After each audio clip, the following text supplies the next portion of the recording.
बेटा good morning. चलिए फटाफट से टॉपिक हमारे पास चल रहा था। बेटा कौन से टॉपिक की बात कर रहे थे? AS 26। इसी के क्वेश्चंस मेरे को यहां पर आज कवर करने हैं। AS 26 का मतलब क्या बताया था बेटा मैंने आपको? AS 26 में we will be covering the intangible assets. Intangible asset मतलब किस एसेट को इंटेंजिबल कहेंगे? जल्दी बोलिए। चार शर्तें थी। आइडेंटिफाइबल हो, non monetary, without physical substance, held for use in various purposes. ठीक। रिकॉग्नाइज कब करेंगे? रिकॉग्नाइज कब करेंगे? Future economic benefit will flow और कॉस्ट आप एस्टिमेट कर सकते हो। कॉस्ट दिखाएंगे कितने पर? अगर परचेज किया है तो परचेज प्राइस प्लस खर्चे।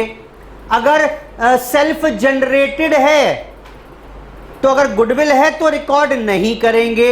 अदर एसेट्स हैं तो जितने खर्चे हुए होंगे सेल्फ जनरेशन में वो दो कैटेगरी में डिवाइड होंगे, या तो रिसर्च या डेवलपमेंट। रिसर्च के P&L में चले जाएंगे और डेवलपमेंट वाले खर्चे इंटेंजिबल कॉस्ट मानते हुए रिकॉर्ड कर देंगे। लेकिन डेवलपमेंट फेज के खर्चे भी कैपिटलाइज करेंगे। कब? जब चार शर्तें हैं वो पूरी हो जाएं। कौन कौन सी? पहला टेक्निकल, बोलो बेटा, टेक्निकल फिजिबिलिटी हो, मैनेजमेंट ने अप्रूव कर दिया हो और उसका एक्टिव मार्केट एग्जिस्ट करता हो और आपके बजट के अंदर हो, रिसोर्सेज अवेलेबल हो। बोलो बेटा। और अगर एक्सचेंज करोगे तो किस पर रिकॉर्ड करोगे? Fair value of asset acquired या fair value of asset surrendered, whichever is more clearly evident. ये वर्ड याद रखने पड़ेंगे आपको। Whichever is more clearly evident, जिसके ज्यादा आपको रिलायबल लग रही हो उस पर रिकॉर्ड कर लेंगे। क्लियर है? फिर मैंने बताया आखिरी बात अमोर्टाइजेशन। भाई आपको राइट ऑफ भी तो करनी पड़ेगी। एसेट रिकॉर्ड कर ली, कोई इंटेंजिबल एसेट रिकॉर्ड कर ली तो उसे राइट ऑफ भी करना पड़ेगा।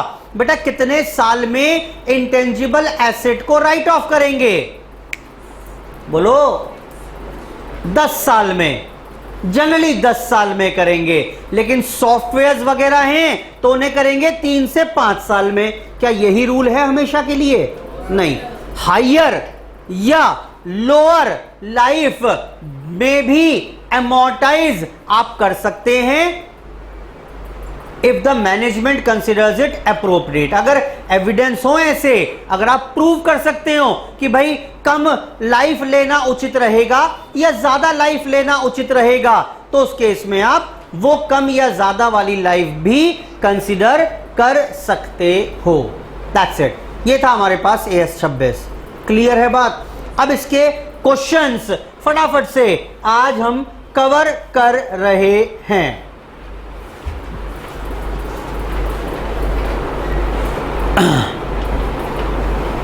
पढ़िए, आंसर मत देखिएगा। मैं सारे क्वेश्चन कुछ पढ़ चुका हूं वैसे पहले, लेकिन सारे ही दोबारा पढ़ रहा हूं आपके लिए। ठीक। आंसर बिल्कुल नजर मत डालिएगा, अपने आप पढ़कर उसको एनालाइज करने का प्रयास कीजिए। आंसर सिर्फ इसलिए डाले हुए हैं जिससे आपको राइटिंग कैसे लिख के आना है आंसर उसका थोड़ा सा आइडिया मिल जाए, क्योंकि theoretical case study based questions हैं। पढ़िए। पहला, Moon Limited has provided training to staff on various topics to ensure the compliance as per required law।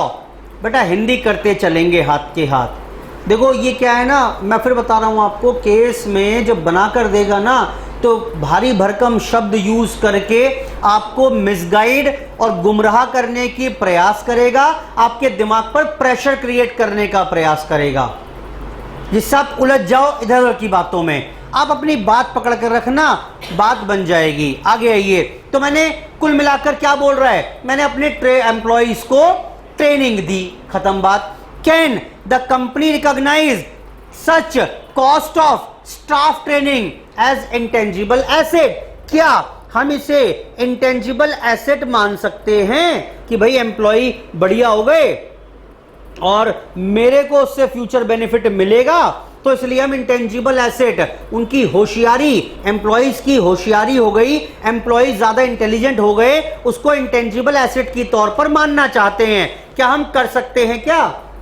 क्या हम कर पाएंगे? कर सकते हैं?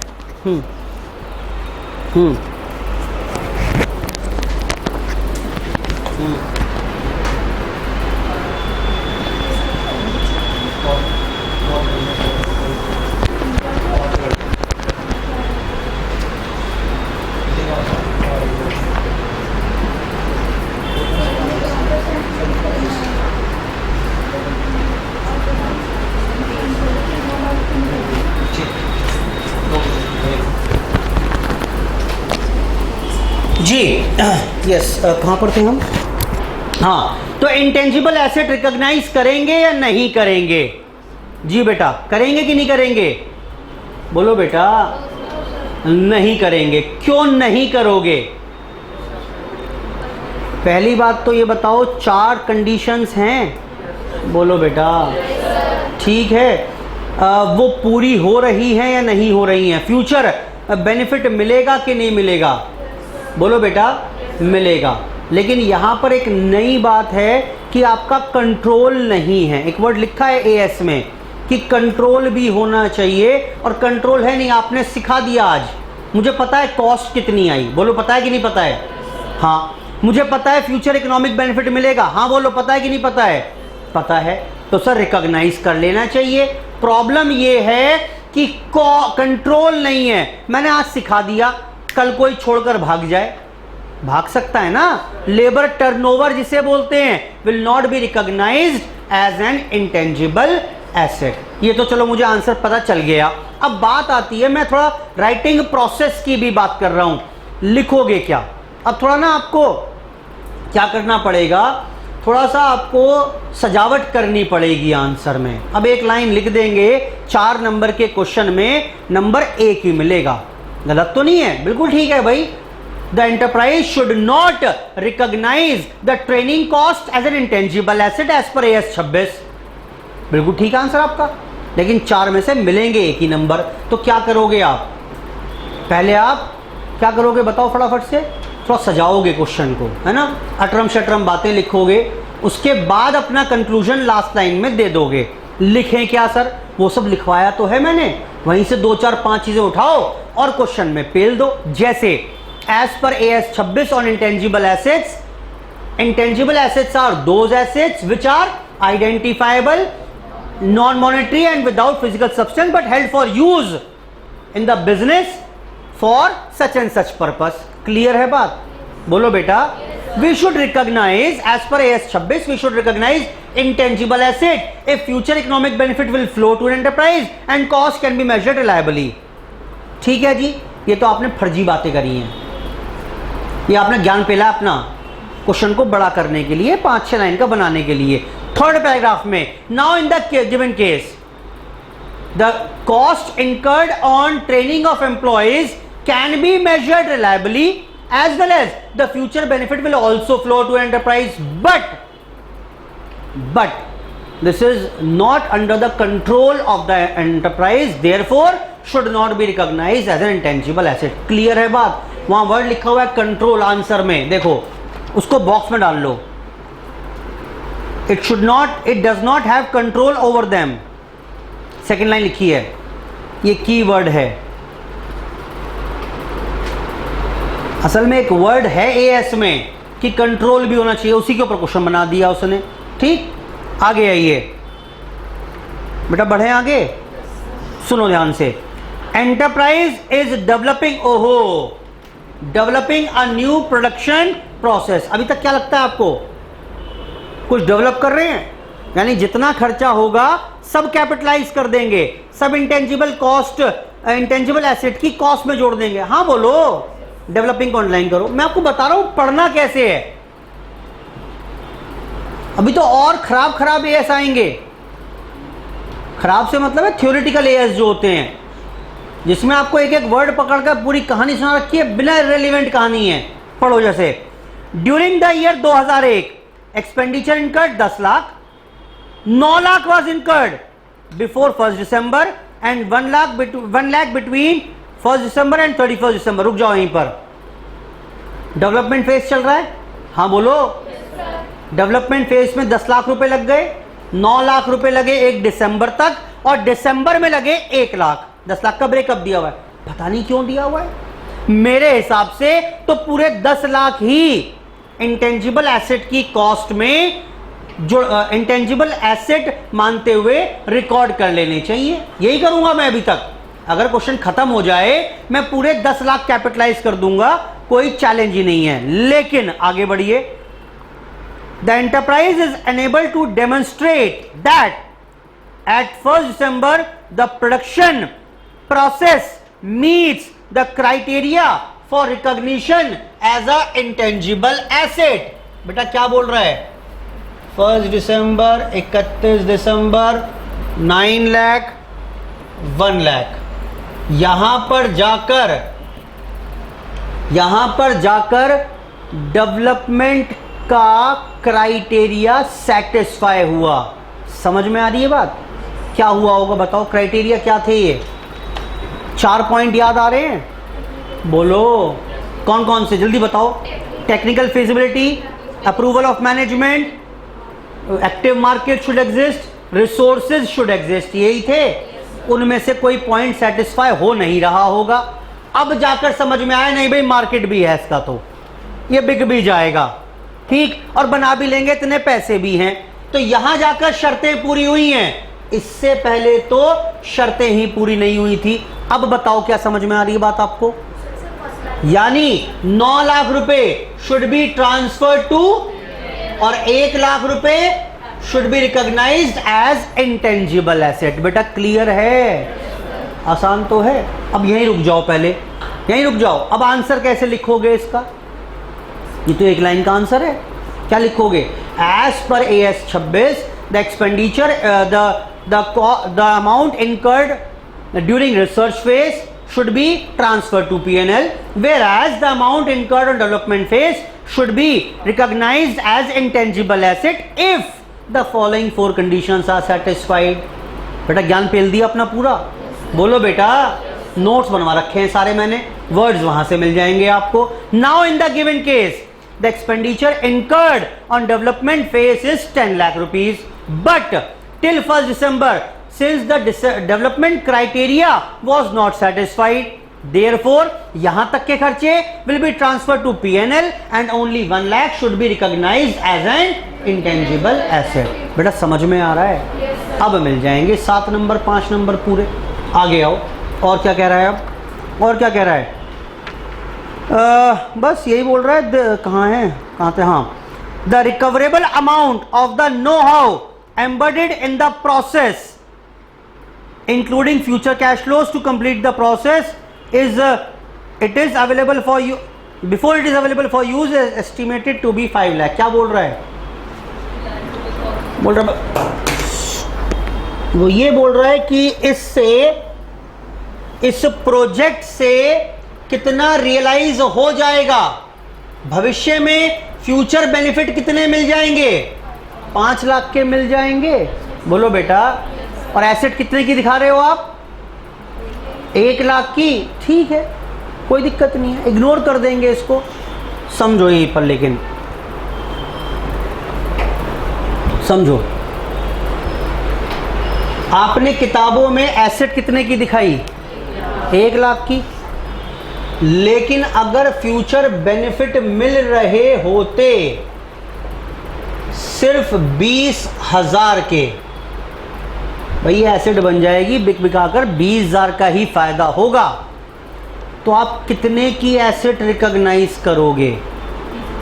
हाँ जी, 1 लाख की दिखा चुके हो, हाँ बोलो, ठीक। लेकिन पता है फ्यूचर बेनिफिट 20 के ही मिलने वाले हैं।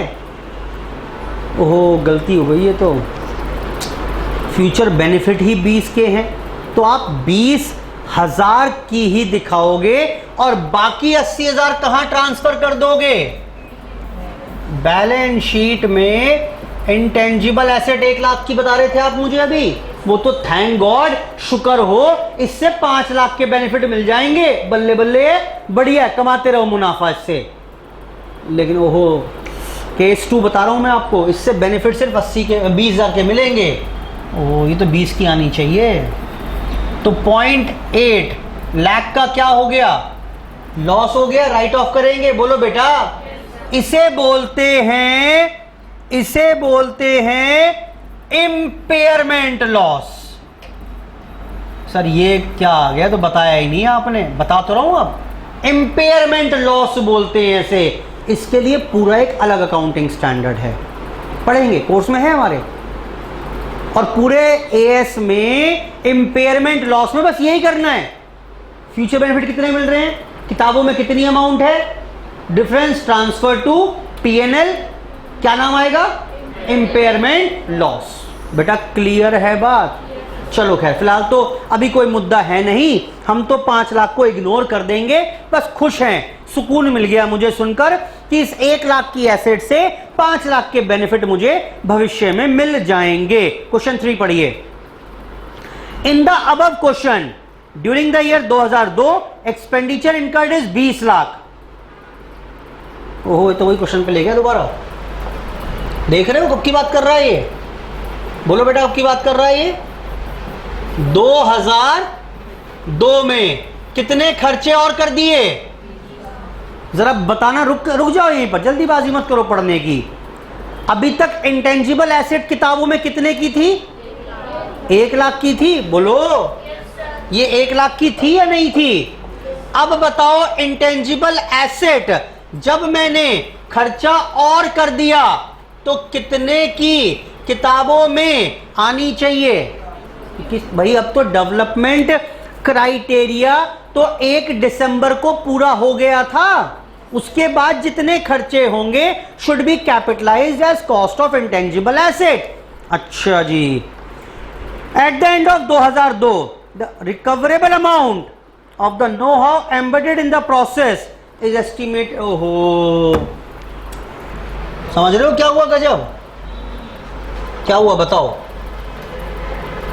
ये खर्चा होता गया और यहां पर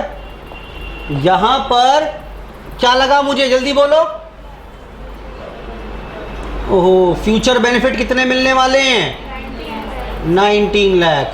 मेरी किताबों में इंटेंजिबल एसेट कितने की पड़ी हुई है, दिख गया आपको कुछ, क्या लिखा बताओ फटाफट से। किताबों में कितने की आनी चाहिए, ये 19 लाख की। 2 लाख का क्या दिखाओगे, इम्पेयरमेंट लॉस। ये दूसरा एएस घुसा रखा है इसमें, ठीक।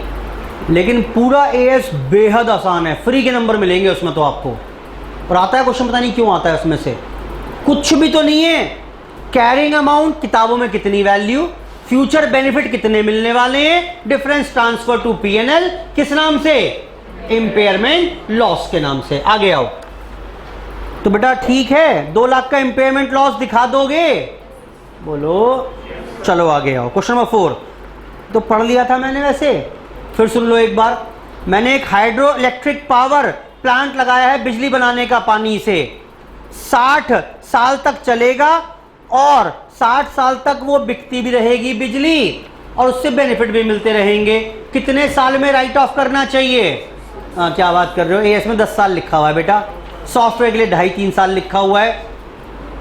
लेकिन क्योंकि अब आप आंसर की बात करते हैं, चलो एएस की आंसर कैसे करोगे इसका। As per AS 26 intangible asset should be amortized over the useful life of the intangible asset and the intangible asset in the absence of any information should be written off over the period of 10 years. However, in case of softwares the intangible asset should be written off over the period of 2 to 5 years. ये लिखा हुआ है, पूरा ज्ञान पेल दिया आपने अपना, बोलो बेटा। However, any longer or shorter period can be taken if the management considers it appropriate. बोलो बेटा। Now in the given case, it clearly seems that the hydroelectric power plant will realize benefit for 60 years. Therefore, the patents, the license can be written off over the period of 60 years. खत्म बात. ये जो अगला last paragraph है, इसके शब्द terminology आप question से उठाओगे. बोलो बेटा, जो सेंटेंस क्वेश्चन में यूज करे होंगे technical, hydro electric power, licensing fees या जो भी चीज हैं, वो वर्ड आप वहां से उठाओगे. ठीक. फर्स्ट सेकंड पैराग्राफ आप अपने नोट्स में से उठाओगे, वहां से ज्ञान पेलोगे अपना, और फिर यहां से उठाकर आंसर तो ओरली एक लाइन का है, हाँ या ना का, सबका ही, लेकिन पर्याप्त नहीं होगा ना, नंबर भी तो स्कोर करने हैं, तो उसके लिए प्रेजेंटेशन इज इक्वली इंपॉर्टेंट. आगे आइए. सिमिलरली अगला क्वेश्चन 5 पढ़वा दिया था मैंने. टोल के राइट्स ले लिए मैंने 30 साल के लिए, और एक बात और, ये 30 साल तक बेनिफिट मिलेगा. क्यों? क्योंकि ऑल्टरनेटिव रूट है नहीं कोई.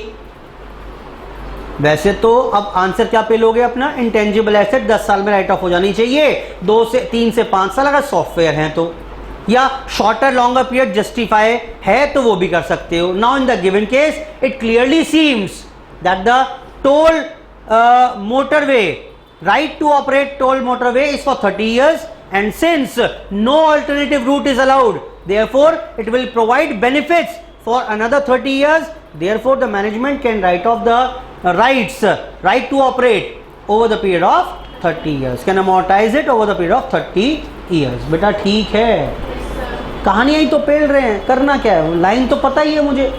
ठीक. हमारे को प्रॉब्लम क्या आती है, आधी बार तो प्रॉब्लम ये आती है कि क्वेश्चन पढ़कर पहले तो आपको आंसर आना चाहिए दिमाग में, वन लाइनर आंसर. कंक्लूजन तो ये होगा. अगर आप कंक्लूजन पहुंच गए, कहानियां तो आप पेल दोगे. कुछ एएस से उठाओ, नोट्स बनवाए हैं मैंने, कुछ क्वेश्चन से उठाओ लास्ट पैराग्राफ, और कंक्लूजन ड्रॉ कर दो. अब पूरे नंबर मिल जाएंगे आपको. एएस से आपने कुछ भी ज्ञान पेला, ठीक. फर्स्ट सेकंड पैराग्राफ में कोई नहीं पढ़ने का. कोई नहीं पढ़ने से मतलब मेरा ये है कि वो तब तक रेलिवेंट है जब तक नहीं लिखा आपने.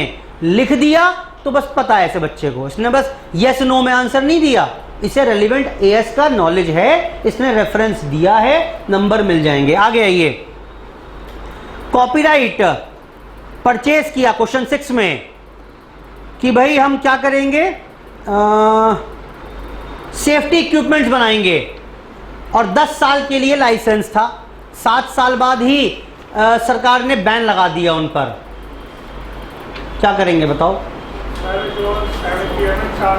7th देखो क्या हुआ था, 7 साल तक तो आप अमोर्टाइज करते गए. भाई आपने राइट लिया, 10 साल में अमोर्टाइज करने का मन बनाया, बिल्कुल ठीक किया है. इसके हिसाब से 7 साल तक अमोर्टाइज करते रहे, 3 साल बचे हुए थे. सरकार ने कहा ये तो फर्जी चीज है, कहां सेफ्टी हो रही है, इसे तो इमीडिएट इफेक्ट से हम लॉ ले आए, बंद करो. ओहो, 3 साल तो अभी और अमोर्टाइज करना था. क्या करेंगे इसे, खत्म भैया, सारा आज ही अमोर्टाइज करके खत्म करो. कुछ नहीं होगा, कुछ नहीं होगा. No future economic benefit will flow, therefore should be written off immediately in the PNL account. बेटा क्लियर है, जितनी भी वैल्यू बच रही होगी. क्वेश्चन नंबर 7 पर आइए. कुछ नए क्वेश्चन हैं अभी. ये एक्स लिमिटेड इज डेवलपिंग. ओहो, पहले वर्ड पकड़ लो, ये डेवलपिंग. अब ये पढ़ते ही दिमाग में क्या आया, सारे कैपिटलाइज कर दूंगा, जितने खर्चे हैं सब इंटेंजिबल एसेट की कॉस्ट में जोड़ दूंगा. ज्यादा बोलेगा, ज्ञान पेल दूंगा कि 4 पॉइंट सेटिस्फाई हो जाएंगे तो सारे कैपिटलाइज कर देंगे. 4 पॉइंट कौन से, मैं जान के बोल रहा हूं, बार बार याद हो जाएंगे भाई. बोलो कौन से 4 point. Technical feasibility, management approve कर दे, एक्टिव मार्केट हो, रिसोर्सेज एग्जिस्ट करते हो. बोलो बेटा, चलो पढ़ो आगे. खैर, कस्टमाइज सॉफ्टवेयर डेवलप कराया, 10 करोड़ लग गए. It will take 3 years to complete development. 3 साल लग गए काम करने में. Present value of future economic benefit is considered to be 15 crore. रुक जाओ यहीं पर. ये जो आपने सॉफ्टवेयर बनाया है, जानते हो इससे बेनिफिट कितने के मिल जाएंगे, 15 करोड़ के. यहां तक की बात बताओ, क्या करने वाले हो. अरे बोलो, 10 करोड़ जो खर्चा हुआ इंटेंजिबल एसेट में डाल दोगे, फ्यूचर बेनिफिट अगर 8 करोड़ के दिख रहे होते तो क्या करते? इंटेंजिबल एसेट 10 करोड़ की दिखा रखी है, 2 करोड़ का इंपेयरमेंट लॉस दिखाते और बुक्स में दिखा देते 8 करोड़ जितने फ्यूचर इकोनॉमिक बेनिफिट हैं। बोलो बेटा, चलो आगे आओ। यहां तक की बात तो क्लियर है। आफ्टर 2 इयर्स, लेकिन 2 साल बाद, 3 साल लगेंगे, ठीक, लेकिन 2 साल बाद ही 70% वर्क इज कंप्लीटेड, 70% काम ही हो पाया है। क्वेश्चन नंबर 7, बेटा कितनी कॉस्ट लगने वाली थी? बोलो बेटा 10 करोड़। 2 साल हो गए, 70% काम हो गया, तो यानी कि इंटेंजिबल एसेट कितने पर दिखाइएगा? बोलो बेटा 7 करोड़ की आनी चाहिए, मुझे तो ये नजर आ रहा है भाई। 70% काम हो गया तो 70% खर्चा भी हो गया होगा, तो आज तक खर्चा ही जब 7 करोड़ का हुआ है तो इंटेंजिबल एसेट भी 7 करोड़ की दिखाएंगे। आगे आओ। खैर, however, due to change in market conditions, present value of future economic benefits, जो भविष्य में बेनिफिट मिलने वाले हैं वो कितने के मिलने वाले हैं इससे? ओहो, यानी 6 करोड़ बैलेंस शीट में आएगा आउटर कॉलम में। बोलो, तो बाकी क्या कर देंगे? इंपेयरमेंट लॉस 1 करोड़ का दिखाकर 6 करोड़ दिखा दोगे। ये हो गई बैलेंस शीट की पोजीशन। बेटा आई होप ठीक है। बोलो बेटा, सेकेंड ईयर के एंड पर क्या करोगे आप? 7 करोड़ की इंटेंजिबल एसेट, 7 करोड़ खर्चा हुआ इंटेंजिबल एसेट, लेकिन क्योंकि फ्यूचर बेनिफिट सिर्फ 6 करोड़ के हैं तो 1 crore should be recognised as impairment loss. Question number 7। आगे आइए 8th पर। 8th, इन सबको घर जाकर सॉल्यूशंस को ध्यान से एक बार रीड जरूर कर लेना, ठीक, रीड जरूर कर लेना। कुछ और कीवर्ड्स मिले तो उसे भी मार्क कर लेना, आपके हिसाब से पढ़ो। 8, ABC डेवलप्ड, अंडरलाइन करो वर्ड को भाई, आधी समस्या तो खत्म हो गई आपकी। अब developed know how by incurring expenditure of 20 lakh. अच्छा, मुझे बताओ क्या करोगे? यहीं तक पढ़ के क्या समझ में आया? इंटेंजिबल एसेट दिखा देंगे 20 लाख की, बशर्ते वो 4 शर्तें पूरी हो गई हो। बोलो बेटा, यही तो ज्ञान पिलोगे अपना। As per AS 26 on intangible asset the expenditure incurred on development phase should be recognised as intangible asset if the following 4 conditions are satisfied. बेटा क्लियर है? Clearly in the given case 20 lakh should be recognized as intangible asset। चलो खैर आगे। The know-how was used by the company from 1 अप्रैल 2001, हमने use करना शुरू किया 2001 से। लाइफ 10 साल है from the year of commencement of its use। The company has not amortized, ओहो क्या पाप कर दिया ये, राइट ऑफ किया ही नहीं अभी तक। द एसेट टिल 2008, जरा बताना कितने साल हो गए? 2001 से 2, बोलो 2 से 3, 3 से 4, 4 से 5, 5 से 6, 6 से 7, 7 से 8, कितने साल हो गए ये? 7 साल से राइट ऑफ नहीं किया। 10-20 लाख वाला 10 साल में राइट ऑफ कर देते अगर, तो कितना राइट ऑफ होता हर साल? बेटा अमोर्टाइज कितनी होती intangible asset? 2 lakh per annum होती कि नहीं होती? 7 साल हो गए भाई साहब, कोई अमोर्टाइजेशन ही नहीं करा आपने। अच्छा जी।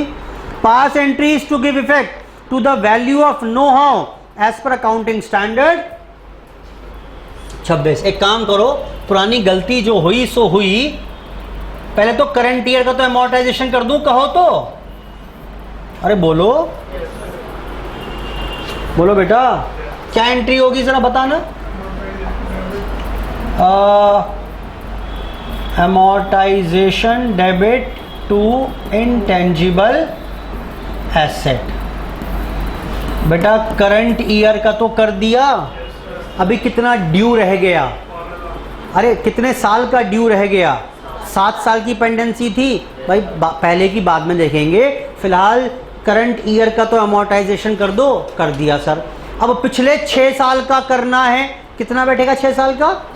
12 लाख। आओ उसे भी कर देते हैं, amortisation 12 lakh to intangible asset 12 lakh. बताना किताबों में इंटेंजिबल एसेट अब कितने पर आएगी? अरे बोलो 6 लाख पर आएगी, बोलो। लेकिन एक प्रॉब्लम है थोड़ी सी, कोई आपके फाइनेंशियल स्टेटमेंट्स देखेगा पीएनएल देखेगा तो उसमें अमोर्टाइजेशन कितना नजर आएगा? 14 लाख नजर आएगा। बोलो, कंफ्यूज हो जाएगा, अरे इतना अमोर्टाइज कर दिया। तो क्या बताना पड़ेगा आपको? ये करंट ईयर का नहीं है, करंट ईयर का नहीं है। क्या है ये? इसे बोलते हैं, अलग एएस है, एएस 5, इसे बोलते हैं बेटा हम पीपीआई, प्रायर पीरियड आइटम्स। ठीक, असल में जब पीएनएल बनता है, वहीं बताऊंगा वैसे तो वो ऐसे बनता है, प्रॉफिट बिफोर पीपीआई, और यहां पर लेस या ऐड पीपीआई, और फिर आएगा प्रॉफिट बिफोर टैक्स। बताओ फायदा क्या हुआ इससे? फायदा क्या हुआ? टैक्स के अमाउंट है वो कम जाएगा। आपका करंट ईयर की सही पोजीशन मिल गई आपको। बोलो बेटा, इस साल के प्रॉफिट जरूर 10 लाख के हैं, इस साल के प्रॉफिट जरूर 10 लाख रुपए के हैं, पर 10 लाख के ही हैं प्रॉफिट इस साल। बड़ा बेकार काम किया आपने। अरे नहीं सर, सुन तो लो, सुन तो लो, जो प्रॉफिट थे सर वो तो हमारे 30 लाख के थे। ये तो पिछले सालों में कुछ हमने कुकर्म कर रखे थे, वो इस साल पकड़ में आए, मैंने ठीक किए, तो इस वजह से ये प्रॉफिट 10 लाख के दिख रहे हैं। ट्रू पोजीशन पहुंची नहीं पहुंची आप तक? बोलो बेटा, अगर मैं ये नहीं करता तो आपको प्रॉफिट 10 लाख का दिखता? मेरी परफॉर्मेंस आप तक पहुंच जाती क्या? नहीं, नहीं पहुंचती। बोलो बेटा, अब इससे पहले कितना पड़ा है जानते हो? ये तो पड़ा है यहां पर, ट्रू है, करंट एक्सपेंस है, और ये कहां आ गया? ये आ गया पीपीआई में। बेटा क्लियर हो रही है बात? तो एएस 5 यही बोलता है। एएस 5 कौन सा है? उसका पूरा नाम है नेट प्रॉफिट और loss for the period, prior period items and changes in accounting policy. वो इन सब की बात करता है, बोलता सबको अलग अलग दिखाओ। मैंने कहा क्यों, प्रॉफिट तो वही आएगा। बोला नहीं, अलग अलग दिखाना ठीक है, आप देखो ना, अगर आप इसको अलग नहीं दिखाते तो ये 20 लाख ऊपर पीएनएल में अमोर्टाइजेशन में जुड़ के आ जाता। बोलो, नेट प्रॉफिट आपको 10 लाख का दिखता तो इन्वेस्टर्स, शेयर होल्डर्स सब परेशान हो जाते, अरे बस 10 लाख का ही मुनाफा है इस बार, पिछली बार तो बढ़िया मुनाफे थे, हम तो ज्यादा की उम्मीद कर रहे थे कि शायद 28, 30, 35 के होंगे। ये तो कंपनी बेकार है, पैसे निकालो यहां से, बेकार है। जबकि क्या कंपनी बेकार है? कंपनी ने तो बढ़िया परफॉर्म करा है, देखो ना 30 लाख के मुनाफे कमाए। ये तो पिछले साल की कुछ गलतियां थी जो पकड़ी गई, छोड़ सकते नहीं, डालना तो पड़ेगा ही, डालना तो पड़ेगा ही, but that should be shown as a separate item as PPI, prior period items के नाम से। बेटा क्लियर है? देखो वही करा हुआ है इसमें भी, पीपीआई में दिखाया हुआ, जाएगा सब पीएनएल में, ये जाएगा सब पीएनएल में, सब प्रॉफिट को ही कम करेगा, लेकिन should be shown separately in the financial statements. आगे आइए, 9th क्वेश्चन।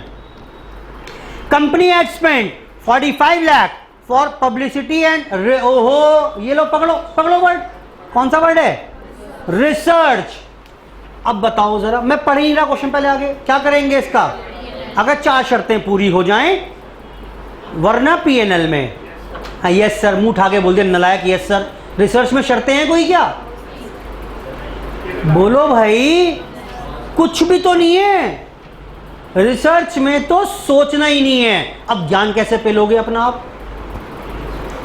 आप लिखोगे as per AS 26, if the asset is self generated then the expenditure incurred on self-generated asset should be categorized under 2 heads: research phase, development phase. Under research phase means, देखो उसको employees करना पड़ेगा।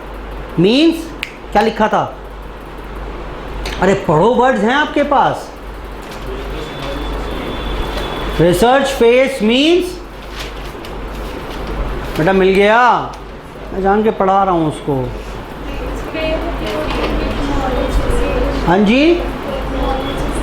yes, a phase during which knowledge is gained and as per AS 26 all the expenditure incurred on research phase should be transferred to PNL। तो PNL में जाएगा। फिर भी सुन लो क्या कहानी सुना रहा है जी। 45 लाख रुपए खर्च हो गए न्यू प्रोडक्ट पर which was marketed in the year 2001-2002 में मार्केटिंग की थी। रिसर्च पर, पब्लिसिटी पर 45 लाख खर्च हो गए, बट प्रूव्ड, ओहो ये तो वैसे ही फेल हो गया। तो state how will you deal with the above. भैया फेल, अगर मैं कह रहा हूं पास भी हो जाता तो भी will be transfer to PNL। आगे आइए 10th, a company with a turnover of 250 crore and annual advertisement budget of 2 crore had taken up the marketing of the new product. 250 crore की टर्नओवर है, 2 करोड़ का बजट है एडवर्टीजमेंट के लिए। It was estimated company would have a turnover of 25 crore from the new product. भाई नया product launch करेंगे, 2 करोड़ खर्च करेंगे और उम्मीद है 25 करोड़ की सेल हो जाएगी। Company has debited to its PNL the total expenditure of 2 crore. पूरा 2 करोड़ PNL में डाल दिया। Incurred on extensive special initial advertisement campaign, it is the procedure, पलटना मत पन्ना, adopted by the company. Correct. क्या ये प्रोसीजर, पन्ना मत पलटो नलायक, कंपनी का जो प्रोसीजर है वो ठीक है या गलत है? कंपनी ने क्या किया, 2 करोड़ खर्च किए ऐड पर, 25 करोड़ की सेल उम्मीद कर रहे थे और वो 2 करोड़ पूरा PNL में डाल दिया। ठीक किया, गलत किया? मुझे ऐसा लगता है कई बार, पुराना कॉन्सेप्ट है ये, कि 2 करोड़ का बेनिफिट फ्यूचर ईयर्स में मिलेगा, इसे डेफर्ड रेवेन्यू एक्सपेंडिचर मान लो और धीरे धीरे राइट ऑफ करो 5, 7, 10 साल में। जबकि अब ऐसा कोई कॉन्सेप्ट नहीं है, कोई कॉन्सेप्ट नहीं है ऐसा। बेटा बोलो, कोई कॉन्सेप्ट ऐसा नहीं है। ये जो एडवर्टीजमेंट एक्सपेंडिचर आपने किया,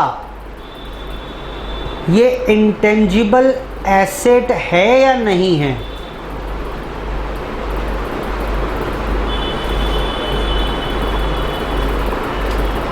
आओ चेक करते हैं। पहली शर्त क्या थी? आइडेंटिफाएबल। आइडेंटिफाएबल का मतलब क्या था? जिसकी अलग से खरीद बेच हो सकती हो। याद आ रहा है? बोलो बेटा। मैं कहूँ किसी को भाई एडवर्टीजमेंट खर्चा कर रखा है, इसके राइट्स यार ये तुम ले जाओ, किसी को फ़ायदा होगा क्या उसका? बोलो बेटा, ये आइडेंटिफाइबल है ही नहीं। ये तो जब मैंने बोर्ड लगाया IPC का कहीं, तो वो ऑटोमेटिकली मेरी सारी की सारी फर्म में डिसॉल्व हो गया। अलग कर सकते हो? बोलो बेटा, नहीं कर सकते। आइडेंटिफाइबल ही नहीं है, ये तो आइडेंटिफाइबल ही नहीं है। खैर, ये इंटेंजिबल एसेट नहीं है, मैंने शुरू में लिखवा भी दिया था, पढ़ो AS में शुरू में जाकर देखना कौन से पॉइंट में था वो। एप्लीकेबिलिटी में, कवरेज में कहीं लिखाया होगा। देखो पहला पॉइंट लिखा हुआ है कवरेज में, क्या लिखा हुआ है? Expenditure on advertisement training cost. और क्या लिखा था आपने? है ना बेटे पर वहां लिखा हुआ था, आपने कवरेज में पढ़ो पहले एक बार। एक्सपेंडिचर AS बता रहा है, AS कवर करेगा एएस बताएगा कि ट्रीटमेंट क्या करना है, किस चीज का, अगर आपने एडवर्टीजमेंट पर या ट्रेनिंग कॉस्ट पर कोई खर्चा किया तो।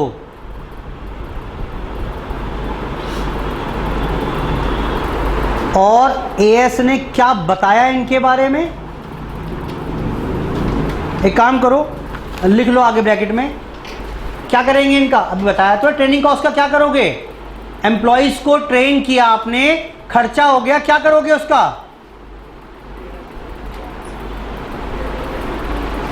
पहला क्वेश्चन आज यही तो किया है। एम्प्लॉइज को ट्रेंड किया आपने, ट्रेनिंग कॉस्ट दी, कंट्रोल में नहीं है भाई, ट्रांसफर टू पीएनएल। और ऐसे ही एएस बता रहा है बात ये कि ट्रेनिंग कॉस्ट को पीएनएल में डालेंगे, ऐसे ही एडवर्टीजमेंट पर खर्चा किया तो क्या बता रहा है एएस कि should be transfer to PNL. लिख लो उसके आगे, वो तब नहीं लिखवाया था क्योंकि एएस नहीं पता था, अब मुझे पूरा एएस पता है। मैंने उसने बोला है कि एएस कवर करेगा एडवर्टीजमेंट को भी और ट्रेनिंग कॉस्ट को भी, और ये सब पीएनएल में जाएगा।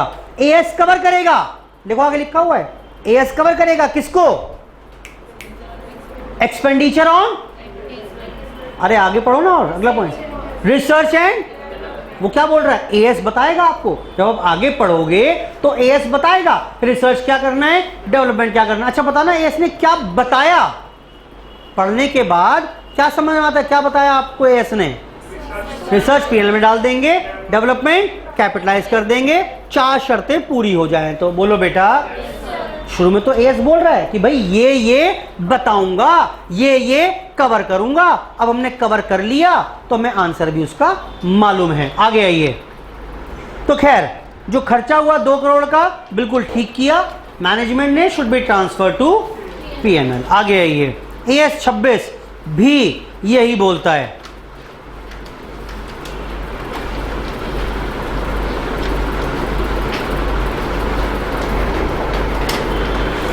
इलेवेंथ पर आइए, AB limited launch the project for producing product x. मन बना रहा है, मन कर रहा है प्रोडक्ट एक्स बनाएंगे, लॉन्च कर दिया हमने प्रोजेक्ट, भाई करो मेहनत करो। Company incurred 20 lakh towards research, ये वर्ड मत छोड़ देना, अगर इस वर्ड को छोड़ दिया तो घूम जाओगे, फिर तय नहीं कर पाओगे क्या करना है, वो घुमा के इतना बोलेगा। तो 20 लाख रिसर्च पे खर्च किए। अच्छा छोड़ो सारी बात, क्या करोगे इसका, मुझे जरूरत ही नहीं है कहानी की आगे, फिर भी सुन लो कहानी, मन रह जाएगा उसका। Due to prevailing market conditions the management came to conclusion that the product can not be manufactured and sold in the market. फर्जी बात कर रहा है, कोशिश कर ली नहीं बिक पाएगा 10 साल तक, क्या करें, क्या डेफर कर दें उसको, अजी नहीं करेंगे, सब कुछ राइट ऑफ कर दो क्योंकि रिसर्च का खर्चा है। एएस 26 बोलता है कुछ हो ना हो हमें पता ही नहीं, will be transfer to PNL account immediately in the year in which the expenditure is incurred. बेटा बोलो, आगे आओ, आगे आओ। During 2001 an expenditure incurred cost to develop, underline करो develop, and produce a routine low risk computer software, एक जिसमें risk कम हो ऐसा सॉफ्टवेयर बनाने की बात चल रही है। डेवलपमेंट में ये सब खर्चा आ गया, बिना पढ़े बताओ क्या करेंगे सर, फिलहाल तो जो भी लिखा होगा सब ट्रांसफर कर देंगे इंटेंजिबल एसेट की कॉस्ट मानते हुए। बोलो बेटा, लेकिन पढ़ लेते हैं फिर भी, मन रख लेंगे लिए इसका। Phase 1 completion of detail program, फिर फेज 2 हुआ, कोई और नाम है इसका मुझे तो पता नहीं, मैं साइंस का आदमी तो हूं नहीं, ना मुझे कोडिंग आती है, लेकिन फिलहाल हम तो phase 1, phase 2, phase 3, 4, phase 5, phase 6 packing में लग गए। आफ्टर कंप्लीशन ऑफ फेज 2, अच्छा अभी तक आपका निष्कर्ष क्या था, सब कुछ कहां चला जाएगा, इंटेंजिबल एसेट की कॉस्ट में, सिवाय एक के, लास्ट वाला पढ़ो क्या है भैया, पैकिंग हो रही है तो बोलो बेटा, डेवलपमेंट कहाँ, डेवलपमेंट तो खत्म हो गया फेज 5 पर, बेटा बोलो, उसकी अब तो पैकिंग हो रही है, packing is not a part of development, तो वो तो पीएनएल में जाएगा ही जाएगा। मैंने क्वेश्चन पढ़ा ही नहीं आगे, मैं कह रहा हूं हमने आगे क्वेश्चन पढ़ा ही नहीं, तो अभी तक का निष्कर्ष क्या है आपका, फेज 5 तक के सारे खर्चे इंटेंजिबल एसेट, फेज 6 वाले ट्रांसफर टू पीएनएल। लेकिन after completion of phase 2 it was established that product is technically, ओहो, फेज 1 फेज 2 में तो अंधेरे में तीर ही मार रहे थे अभी तक। वो कहने को डेवलपमेंट था लेकिन डेवलपमेंट की शर्तें पूरी नहीं हुई थी। तो क्या करोगे बताओ? 1 और 2 वाला फेज का खर्चा पीएनएल, 3, 4, 5 का खर्चा इंटेंजिबल एसेट और 6 का खर्चा तो पीएनएल में जाएगा ही जाएगा। उसका तो AS 26 से कोई लेना देना ही नहीं है। आगे आइए 12th के बाद 13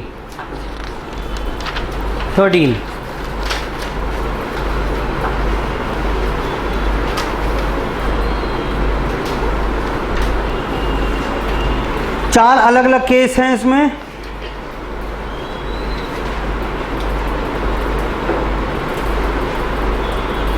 पढ़िए पहला पार्ट, क्या करेंगे वो बताना है आपको। 23 lakh paid to company, paid by the company to the legal adviser for defending the patent of a product is treated as capital expenditure. एक पेटेंट था मेरा, केस कर दिया किसी ने उसके अगेंस्ट, ठीक, और मैंने लीगल एडवाइजर्स के वो पेमेंट किया 23 लाख का। क्या करेंगे इसका? क्यों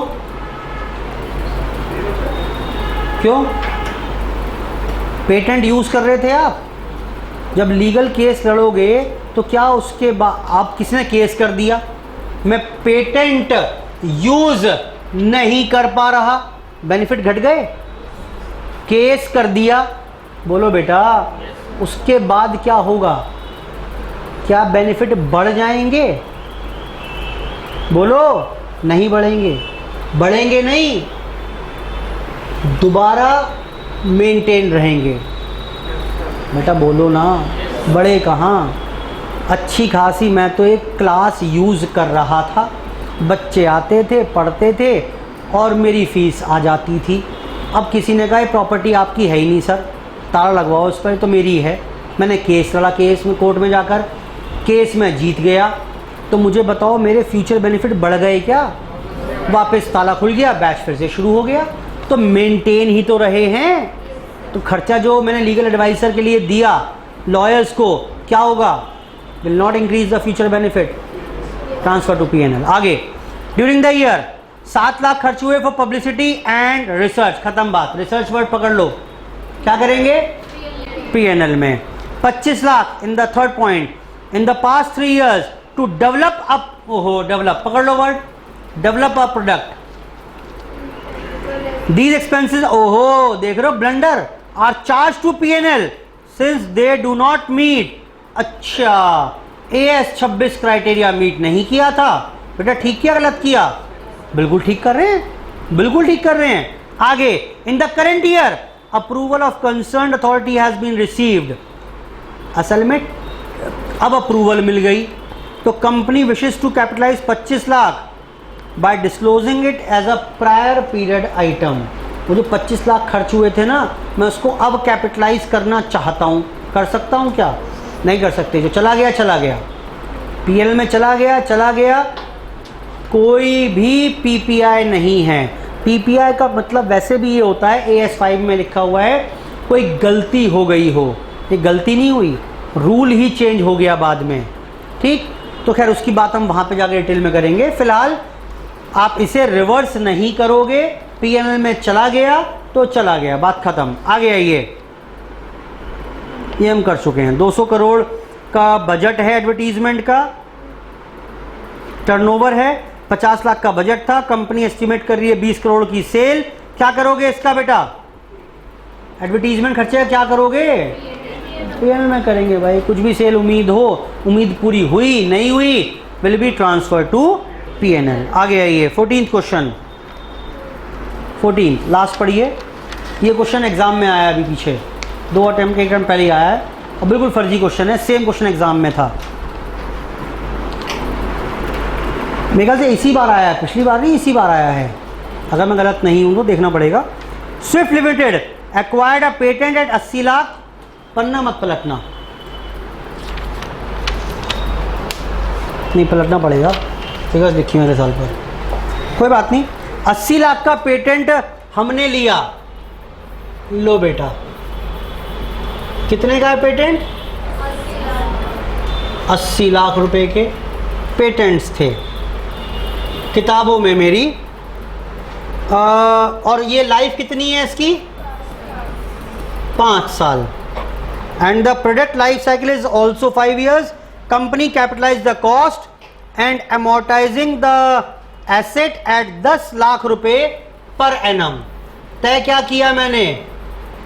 अमोर्टाइजेशन करेंगे 10 लाख पर एनम का। बेटा क्लियर है? वो समझ नहीं आ रही बात, लेकिन क्या समझ नहीं आ रहा बताओ? एक साल में 1 लाख आ गया। ओए 16 लाख amortization 16 लाख। 16 लाख कैसे है? क्या कह रहे हो भाई? सर लाइफ 5 होना चाहिए 16 लाख का, आप 10 लाख ही करा रहे हो। तो ऐसे तो 5 साल में 50 लाख ही अमोर्टाइज हो पाएंगे, तो ठीक है ना। 30 लाख की स्क्रैप वैल्यू होगी उसकी शायद। क्यों दिमाग लगा रहे हो भाई? जब खुद बोल रहा है कि 10 लाख अमोर्टाइजेशन पर एनम करना है, तो शायद 30 लाख की स्क्रैप वैल्यू होगी उसकी, शायद, मुझे नहीं पता। आगे आओ, बहस मत करो लेकिन क्वेश्चन से। The company had amortize the patents at 10 lakh per annum in first 2 years। लो बेटा कितने साल हो गए? After 2 years। जरा बताना बुक वैल्यू कितनी बची हुई है? 60 लाख बची होगी, बोलो बेटा। और लाइफ कितनी बची हुई है? 3 साल। चलो खैर, on the basis of economic क्या करना है? Company had amortise patents 10 lakh per annum in the first 2 years on the basis of economic benefits derived from the product manufactured under the patent. हमें लग रहा था कि भाई 5 साल तक मिलेगा बेनिफिट, 10-10 लाख का राइट ऑफ करने का मन बनाया, 2 साल राइट ऑफ भी कर लिया। आफ्टर 2 years, ओहो 2 साल के बाद the product life cycle was continued. Revise life कितनी आपने एस्टिमेट किया? बोलो 5 साल। यानी अब कितना राइट ऑफ करोगे? कितने साल में राइट ऑफ करोगे इसको? अब बेटा बोलो 5 साल में राइट ऑफ करोगे अब इसे। और मैं तो क्या करता, बराबर बराबर राइट ऑफ कर देता मैं तो। बोलो भाई कोई तरीका नहीं है, मैं तो एसएलएम मान के राइट ऑफ कर दूंगा इसको। लेकिन आगे आओ, the patents were renewable and Swift limited got renewed after expiry of 5 years। The net cash flows from the product during these 5 years were expected to be 46, 44, 40 and 34. Find out the amortization cost of the patent for each of these years। मुझे ये बताइए कि आप, देखो मैं तो ये करने वाला था, तो अच्छा हुआ क्वेश्चन ने कुछ बोल दिया। मैं तो पता है अब क्या करता, मैं तो अमोर्टाइजेशन पर एनम कितनी करता? अब 60 लाख, 5 साल लाइफ बची हुई, बोलो रिवाइज लाइफ 5 साल, कितना? 12 लाख पर एनम। मैं तो करना शुरू कर देता, काम खत्म। बोला नहीं ऐसा नहीं है, ऐसा नहीं है। फ्यूचर इकोनॉमिक बेनिफिट हम बता रहे हैं आपको अगले 5 साल के। ये एसएलएम मेथड कब फॉलो करते हो?